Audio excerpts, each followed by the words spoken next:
નમસ્કાર મિત્રો, સ્વાગત છે તમારું અમારી યુટ્યુબ ચેનલમાં। તો મિત્રો, આજના વિડીયોમાં મહિલાઓ માટે એવી અગત્યની યોજના વિશે ચર્ચા કરીશું કે જે યોજનાનું નામ છે મહિલા સમૃદ્ધિ યોજના। હવે મિત્રો, આજે મહિલા સમૃદ્ધિ યોજના છે તો તે યોજનામાં ઓનલાઈન અરજી ફોર્મ આજથી શરૂ કરી દેવામાં આવેલા છે।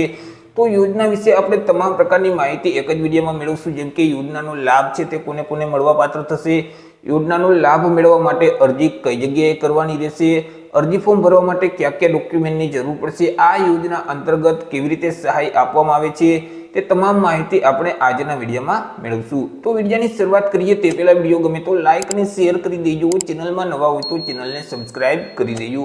તો ચાલો મિત્રો, વિડીયોની શરૂઆત કરીએ। સૌથી પહેલા મિત્રો, આપણે ચર્ચા કરી લઈશું યોજનાના મુખ્ય હેતુ વિશે કે આ યોજનાનો મુખ્ય હેતુ શું છે। તો કે અહીં મિત્રો, મહિલાઓને જો નાના નાના વ્યવસાયો શરૂ કરવા હોય, જેમ કે બ્યુટી પાર્લરનો વ્યવસાય છે, દરજીકામનો વ્યવસાય છે, કરિયાણાની દુકાન છે, એવા નાના નાના વ્યવસાયો શરૂ કરવા હોય તો વ્યવસાયો શરૂ કરવા માટે નિગમ તરફથી ધિરાણ સ્વરૂપે સહાય આપવામાં આવે છે, જેથી કરી તે મહિલાઓ છે તે અલગ અલગ વ્યવસાયો શરૂ કરી અને પોતે એક રોજગાર મેળવી શકે, પોતે આત્મનિર્ભર બની શકે।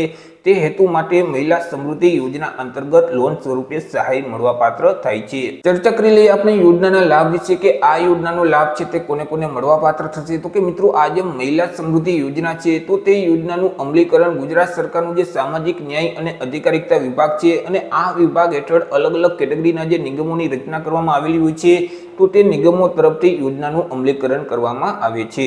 તેમાંનું એક નિગમ એટલે કે ગુજરાત પછાત વર્ગ વિકાસ નિગમ। હવે મિત્રો, આજે જે મહિલા સમૃદ્ધિ યોજનાની ચર્ચા કરીશું તે ગુજરાત પછાત વર્ગ વિકાસ નિગમની યોજના છે, જેથી કરી સ્વાભાવિક છે કે ગુજરાત રાજ્યના જે પછાત વર્ગના લોકો છે એટલે કે સામાજિક અને શૈક્ષણિક રીતે પછાત વર્ગના જે ઉમેદવાર છે, ઓબીસી કેટેગરીના ઉમેદવાર છે, તેઓ આ યોજનાનો લાભ મેળવી શકશે। ચર્ચા કરી લઈએ આપણે અરજી ફોર્મ વિશે કે અરજી કઈ જગ્યાએ કરવાની રહેશે। તો કે મિત્રો, આ યોજનાનો લાભ મેળવવા માટે તમારે ઓનલાઈન અરજી ફોર્મ ભરવાનું હોય છે। ઓનલાઈન અરજી ફોર્મ આજથી શરૂ કરી દેવામાં આવેલા છે, એટલે કે 25 જાન્યુઆરી 2024 થી લઈને 29મી ફેબ્રુઆરી 2024 સુધીમાં તમારે ઓનલાઈન અરજી ફોર્મ ભરવાનું રહેશે। ઓનલાઈન અરજી ફોર્મ જે નિગમની ઓફિશિયલ વેબસાઇટ છે cbcdc.online.gujarat.gov.in, આ વેબસાઇટ ઉપર જઈ તમારે 29 ફેબ્રુઆરી 2024 સુધીમાં ઓનલાઈન અરજી કરી દેવાની રહેશે। જો મિત્રો તમે ઘર બેઠા જ ઓનલાઈન અરજી ફોર્મ ભરવા માંગતા હોય તો અમારા જે વોટ્સએપ નંબર છે 9106616546, આ નંબર પર તમે વોટ્સએપ પર મેસેજ કરશો કે અમારે મહિલા સમૃદ્ધિ યોજનામાં અરજી ફોર્મ ભરવું છે, તો તમને નજીવી ફી સાથે ઘર બેઠા જ ઓનલાઈન અરજી ફોર્મ ભરી દેવામાં આવશે। વાત કરી લઈએ મિત્રો આપણે યોજનાના નિયમો અને યોજનાની શરતો વિશે કે યોજનાનો લાભ મેળવવા માટે યોજનાના નિયમો કેવા રહેશે અને યોજનાની શરતો શું રહેશે। તો કે પહેલો નિયમ તો એ છે કે જે અરજદાર છે તે મહિલા અરજદાર હોવા જોઈએ અને અરજદાર સામાજિક અને શૈક્ષણિક રીતે પછાત વર્ગના હોવા જોઈએ, એટલે કે ઓબીસી કેટેગરીના હોવા જોઈએ। તે સિવાય અહીં એક વય મર્યાદા પણ નક્કી કરવામાં આવેલી છે। 1 જાન્યુઆરી 2024 ને ધ્યાનમાં રાખી અરજદારની ઉંમર છે તે ઓછામાં ઓછી 21 વર્ષ અને વધુમાં વધુ 45 વર્ષની હોવી જોઈએ। તે સિવાય મિત્રો, અહીં અરજદારના કુટુંબની વાર્ષિક આવક મર્યાદા પણ નક્કી કરવામાં આવેલી છે। અરજદારના કુટુંબની જે વાર્ષિક આવક મર્યાદા છે તે વધુમાં વધુ 3 લાખ સુધી હોવી જોઈએ। જો 3 લાખ કરતા વધારે વાર્ષિક આવક હશે તો તેવા ઉમેદવાર આ યોજનાનો લાભ મેળવી શકતા નથી। ચર્ચા કરી લઈએ આપણે સહાય વિશે કે યોજના અંતર્ગત કેવી રીતે સહાય મળવા પાત્ર થાય છે। તો કે આ યોજના અંતર્ગત લોન સ્વરૂપે તમને સહાય મળવા પાત્ર થતી હોય છે। ₹1,25,000 સુધીનું ધિરાણ મળવા પાત્ર થાય છે। સ્વાભાવિક છે મિત્રો, આ જે ધિરાણ સ્વરૂપે સહાય આપવામાં આવે છે જેથી કરી તેના પર વ્યાજની ટકાવારી લાગશે। તો વ્યાજ કેટલું રહેશે? તો કે અહીં મિત્રો, વાર્ષિક 4% વ્યાજના દર સાથે તમને લોન આપવામાં આવે છે।